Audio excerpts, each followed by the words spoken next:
What he's really talking about is God being a stronghold that covers me in times of trouble.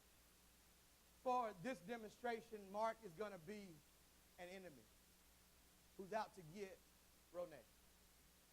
Many times when we look at the Lord, I know you're tough, Renee, but for right now, I need you not to be tough. Many times when we look at God, we simply see God as a bodyguard. We see God as someone who, as the enemy shows up, we duck behind God, and God is our strength because he covers us. But that's not what David is talking about here. He's not saying that God is my bodyguard, because if God is just my bodyguard as I'm trying to move past the enemy, I got to always be ducking and dodging, trying to figure out which way God is going to go. And there might be a possibility that the enemy could slip around my bodyguard and get to me. But when David is saying the Lord is my stronghold, I need you to pick her up and just kind of carry her.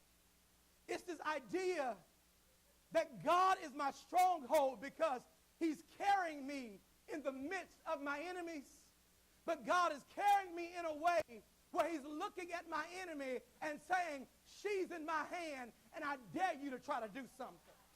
She's under my protection, and I dare you to try to jump bad. I dare you to try to bother her. I dare you to try to mess with her. But what makes this so much more powerful is that God is a stronghold. And so even while the enemy is standing there, God has a way of carrying me to the face of my enemy, moving my enemy out of the way, and carrying me to my destination, because God is the stronghold of my life.